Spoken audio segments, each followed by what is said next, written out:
Abusia mo kwaba ha daily update TV so nyame hira no nyo kese daily update abusia misro yeria election yam enye election ye cry about to busumi and yeria mu daily update money ye juma che ye damase ene mo effort ne mo juma pa ane tambia mo de brehwe ye se daily update 24/7 se meti adwan mu de minyan sorry ye juma de sum na me ma ohun de air training Ghana fa na ma mia just a daily update because wadawo manti ye home abusu ye ndi nkomo ye sure so all subscribe na all share juma de o de tambia for telephone wa relax and for telephone YouTube mo later bra but tambia ye juma ye update news no na je say also wa hu de twa go ewo man mu abusu ye ndi nkomo fast nkomo no e de pa ye nyina nim say election next month 7th ya be cover be alive na ni nyina ne say software ya de print ballot papers presidential and na sometimes presidential ne pa ne hi omo presidential ballot papers no software no say omo according to NDC report ba ahoto FM that is why a constituency chairman and waka say software no ya ho akire NDC fo ho akire o match Mensa o ma hu akire means o match no ne juma o de secret grounds o person o ma NPP for break it kra 8 no kra kodi mahamansem ni nyina say software no wo de ama omo to o say or the amount much as or print additional so more be print so more print so because by this time there you are printing ballot papers na we so more print aka ho dia ya sims about software na they print no what the Ashanti region any one of the region or can one of the region no say or the amount printed 3,000 excess of ballot papers or money aka ho so more they be ka ho for often on be print you because NDC for ya there. But they should be more careful because this election is very, very, very dangerous election. Because I'm here with Kuning Kofobe so be strategy. But a strategy. Because software they printed ballot papers, Mensa Electoral Commission at the Akroma NPP for Ashanti region printed 3,000 and one of the other regions. I stand to be called one or two regions, 3,000 excess ballots. Software now they print it because you know say 2020 BC and recently BSc print what reps of NDC box press link presence and printed present still they print excess ballot papers machine but still there must who actually say we good news or breaking news cry and say software no or the Ashanti region for printed over 3,000 SS and one of the regions so I feel no more printed so I'm printed there but one the basis here and they say or the software no Ashanti region for any one of the region you could see this very quite very sensitive information to share na for na for and go viral we daily updates so God bless you aye kwafo so ne kwafo eti abontin ne yachi omahemfo ne yetu ahemfo serious na into from obi bia duty and to your branch executives from youth organizer to the constituency chairman mun nyina mo ye Dr. Manebo ama asefo a mo hwe election ni mu ne ehun se ne yebekoso aye trust din because nyema bia Electoral Commission ye bia no e kire se opese owiem na me de futu a me de ma NDC for no say sa software no me de printed sa faulty ballot no o ma sanya command crofo na after na ya destroy ni nyina wie no o ma she printing ni bia se na mo she printing ni bia se a de e printing foforo yi ene de o ma printing wie ya hye na ne software ni bia ko di ba bi no o printing no de ba wan wi difference nti yani na ho na say security bi ne de beba me hu say de yan fufuro yi different from the other one na Dr. Manebo amanfa nansi from because me no ka say nya kwa see your print ya ba wie ne atimi de 3,000 difference egu constituency to say region to say Ashanti region ending of each so nya kwa ya nchiwon wa na nka ehu enya kwa say ya register voter register wie na 16 regions pe ya ade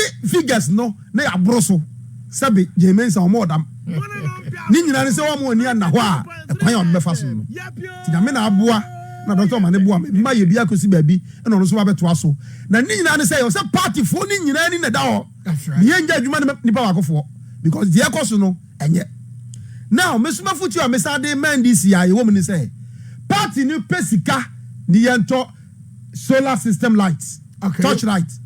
Niye chairman nine branch executive ni nyina. Na edu atam na ebe kan aba na executive do bia magina obi. Light of the free na system nyina so ya so your torch. Near the way. Because election we there obi ani abre. Me say me police station me to aba, medical to me 9 torchlights dada. Wow. Me dey ma me chairman ajekum. Me dey ma me youth organizer dada. Sankrofo na obi abenya ne de eti ye come police station aba na NDC nya wie udum light cry be so light. Udum light. Yeah, be so light. Eti san ni ma we dey see NDC ni bi anye. Na okọ ho so no enyo ma me ba anu nua ba eni so obi owi aba mo so bo aso. Oto ne sa so to nsa. Oh, enyo wa dwen se o nante ko police station. Akofre police ni because ya dispatch police for nyina so obi akọ police station come ane. Eduko police station hu obi a. Woni nati krom ho, woni nati bron so ba so be ya wade ya, wo so ye ndie ya ba na Ghana for ye nyina ba beto. Do you think as a fair advice? Sa no ma ye ode nwura ne kan no anka bi pe na wa wiewu. Aya Ghana ko ne aku o. Ende kwa me nkruma ba gi o mani si o keke. Because kwa me nkruma gi independence no. Ya onkrofo ye ku won. If you soldier for me and sakra, omo call some kwa gi o musika omo de call world war no. Ye ku won Ghana nti. And also Ghana say na kokochi Ghana si wo na o si anya hwe dia ya de o sika beja danka eno ne yesi ampre no yanka so to kwamba o maimu because to kwamba o maimu a me yire ne me ma be hwe o me hu ma watena he a me kama asemi mintimi nka biem na mom me so mentena asema on si me ya nyina ya de hye o Ghana enti o tia me a me so metia obi enti obi afa so mbie nko ne nkoto aba no national executives, regional executives, constituency ni branches. Wowa obaba tu aba no hwe so wi a abada otu ye ne ye bekan ade afekra ne se ye bekan aba no na ugina touch line baby ye de ahoma na sen enam se oto wo de NDC John Dramani Mahama anim no ye yi abana ne ye kan na hu se aba we de me de a ehu andi je nkoa ma ya de a wo hu kra timi ko 92.3 enti de party ne ye no de computer eye de menua ma adimu eye the obia contribute to say be hu the NPP for ye no e wo say edi akire na ye hwesa abana ye beto no obi fa bi mfi akire emfa ma dano na menua na dusu e kan sem bi fa say ye nkan ya ba ye nya recounting e wo collation center okay ye kan recounting na ye no police station say ye ba ku say mienu ye wie e collation center enti NDC for crofo ye yi wo no ye starting church of constitution ni mu actually say ye nya dia bari be pie collation center obi ba so ye recounting ya mpre na mpre chira okay constitution chira say what me recounting e wo voting station a mpre em ye nya sa area we itimi nia NDC edi nkunim na NDC edi nkunim so chira say e wo se ye din e wo se ye de kukuduro ni namyo ni ye de gi oman si wo bibi oman ni ko no etro enko ye Electoral Commission ye hu achi ehu anim enu nti na nipa 9 na omo ko omo ho na omo fa omo nya adwuma no ombu afu no okay uza krofo bi kan enya omo ko no mo ho enya boss mesare enya kwa kunkuwa enya tete Samuel enya ye mama Jane nipa 9 omo ye 9 ada nti na de aka de yanti omo nka ni nyina ne say nkrofo na ye adwuma che na omo pepere yo nti no omo pekwan bia pon omo enje ye no ene ya side line ho the woman say eduma be ye adwuma ni bi ko ye beto aba na wie ni ya kan na nyame boa acha hwe be on the 8th awiabo no ne yehu say ade no e follow into line John Dramani Mahama wini now for the Ghana is going to be reset ne yehu sampa bibi omane ko no eyemaye yeda mane boa ma ene ne party fo nyina ase yeda branch executives ni obibia ya or contribute for the victory of NDC no ase say the tie bia ade keto ba ko betumi aye say to nsio vote ba ko NDC ni fakoma o agent hwe say e kom na dian na ni ho na regional dian mai constituency dian mai branch dian mai ya conference center bi ko to dian 25 Ghana cedis fra be hu nia no e ya Ghana adwuma na wo ye e ya mpuntundwuma e ya communal labor adwuma na wo ye onyankopon be hira wo because onyankopon pepper yo right now the abanu has rendered his void and to be our suffer any injury from any of the political party constitution now has been given life. So if I have suffered, okay, like Alan and his colleagues have suffered right now as a result of the NPP's constitution now, by virtue of this, I can tell you that they have been given life. So now they have every right. They have to go and amend their constitution to campaign for even Alan. Yeah, of course. Until we NPP now who campaign by Alan now. Some on promises on 92.3 because the 97 1G club has no legs now. No, let me ask this question. So, and the question is that now, in this case, but they are losing the side of the fact that the original provisional constitution, there was a reason behind. So, what is the original? Nobody is telling us now. I don't even know at what point I can apply 1G. Unless BBC, the boardroom, how do we tilt it to suit? It doesn't work like that. Because there's a reason why 971G was applied. You can't be a member of parliament and say today you want to be a independent candidate member.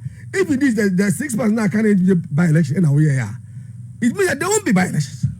That's right. You wouldn't say that is the consequence of fire. There won't be by election. So the matter of saying that you deny the consequence through or interpretation, it doesn't come in. In any case, if it comes in now, so would they say 2 months? Every 4 years here. What happened to them? The inconsistency is another worry. Babs, and so for now, Uko Suhuma, you were the incumbent member of parliament, were filed as independent. Exactly. And a MPP so Eddie Obiaba. Exactly. So per this ruling, you know, says here what MPP aspirant me, you know. No, per this ruling, your MPP aspirant me, you know. So now, Obuafo, Kwadwo Ashanti, Oba on the ticket of the MPP, now or call as an independent candidate. Exactly. And an MPP do Obiaba. So in this case, you know, per this ruling, you know, or you sure so Obuafo or company or back company, is it against the MPP or for the MPP? No, and so I'm saying you get into the confusion. That is the confusion is that they say the independent on where MPP is who independent. Our parliament, one of my parliamentary MPP kokosa account. That's right. But Obama constituency MPP kokosa account. Because on your MPP candidate war confusion. Now look at another confusion. As we speak, say no, the least basis of the ama from an MP no. Me say and there or your MPP ni mapa. Exactly. Meanwhile, our constitution also says, and the standing order of the parliament also says there, what's me for deputy speaker, and my 2 deputy speaker, and from my 2 deputy speakers from the same party. So as we speak right now, no, from now a speaker must vacate the seat for her to look for another person as a second deputy speaker because now he's a member of MPP. And the person Joe Wise is also a member of MPP. Inconsistent with our constitution, inconsistent with the standing orders of the of parliament. So another confusion. And then that class, you convene parliament. Someone must table a motion on this matter. That's right. For us to now have our second deputy speaker of parliament, because our second deputy speaker by his standing now violates the constitution. So don't you also think? And that's another confusion. Don't you also think, they can go back to grammar? Grammar. So somebody must also go to grammar to seek interpretation on that situation. Say now, you have 2 MPPs as deputy speakers. No. What happens? You may confusion. So the so-called agency, government business, rush to pass it. Where is it? Now let's come back to common sense. But before I come back to common sense, justice system side. That's right. But a brilliant and fantastic way. And the way people talk about exclusive jurisdiction of the Supreme Court. Also, that exclusive jurisdiction of the Supreme Court, it lies with only the courts. Okay. But when it comes to officials like the speakers of parliament, they also have that jurisdiction to make meaning, non-judicial meanings into the provision of the Constitution. Like what he did. He has that right to make that provision, that declaration, he said, per 971G. This is what it is. Why? After 1 year, you are not denying remedy in court. Go to court. That's why 991 is there waiting for you. So you have to go. Exactly. So why African? So why? Why are you granting to the Supreme Court? Supreme Court rush this matter because the agenda is clear. Now what will media now application have problem. Today, who share a final statements after the ruling, like you are saying, has the tone not come down? It has come down. So, when you say, who was that low tone, sir? And you know, already Parliament has made provision for Parliament. Say, if you disagree with the ruling of the Speaker, like he said, invoke the substantive motion. And so, even the court should have they don't come in. The court should have even asked himself, Nanka, all the avenues are over. As a William Judge, Adubuka made my idea and says, on all entertaining this thing in his court, or better push you to go to the appropriate forum. So they were thinking politics, but they weren't looking at, say, you hear politics now, what is next? Meanwhile, in Parliament, you know, you have politics in both game. Teamwork, collaboration, negotiations, lobbying. That's why I told you, say, the challenge here is squarely on the back, on the doorstep of affiliate poor leadership. That's right. Because Mr. or a very emotional person. Now, we are a leader and you lack emotional intelligence, you cannot lead people. Because so share Nippon or Beji Akuja on former majority leader. That's right. And the way only way minority play everything then. It has not been easy. If you go on this speak right, but then they come to a middle ground. Okay, so the Takashi you don't use Takashi when it comes to parliamentary proceedings. And then you need your other colleagues to come on board. At least if you don't get any, you get your decision now quorum of 138. 92.3. Because nobody wants to, and you can't force anybody into parliament. What for being when you know, and you know, you be bow, and you see what Afonso is also forgetting to say. When we say the last time I'm recalling, you know, one of the reasons why Ambemunu went to bank and that's right. He couldn't master his people, and justifiably so, because my brother who call NPP Akaja, most of their seats are shaking. And the parliamentary candidates on the NPP no, but they know who said they have your mark here no, Masa, because no general constituency one day. No back now, about damage of mine. You take the person 1 week to correct damage.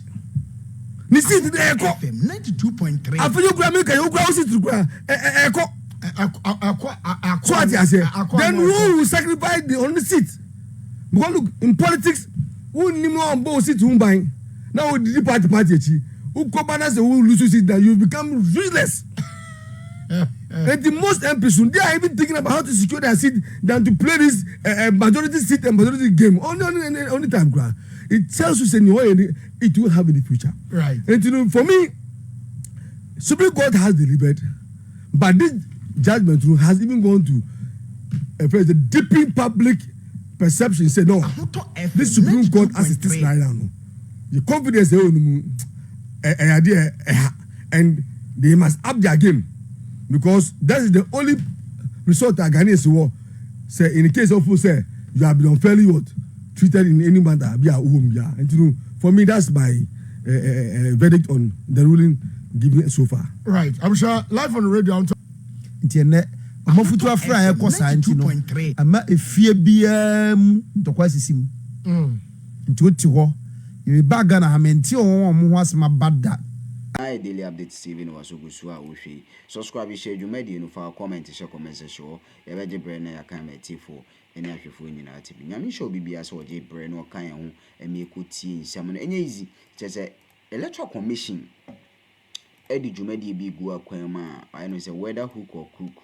And down a day or very gay. But NDC for Dr. or Maneboa man, a year computer man, more eagle eye for no. Or more year a Juma yepa because almost make sure say the election cannot be rigged. Yeah, almost so airborne money say the election cannot be rigged because say yes say in painful say obey sure because this happened in 2020 election. Ware a year Electoral Commission be call the figures be out and those figures was not genuinely like he called a lot of figures abia results or born of fair figures be me no say Mensa or above cry because since then no and NDC for they up their game say on be more money at the whole election team no on be more money at the whole election supervisors omo nyina ebe jumaden na je so omo hu baby a omo de election we be fa there's a election we they breaking the 18 the mahama fa 18 no enya possible option aye dey update.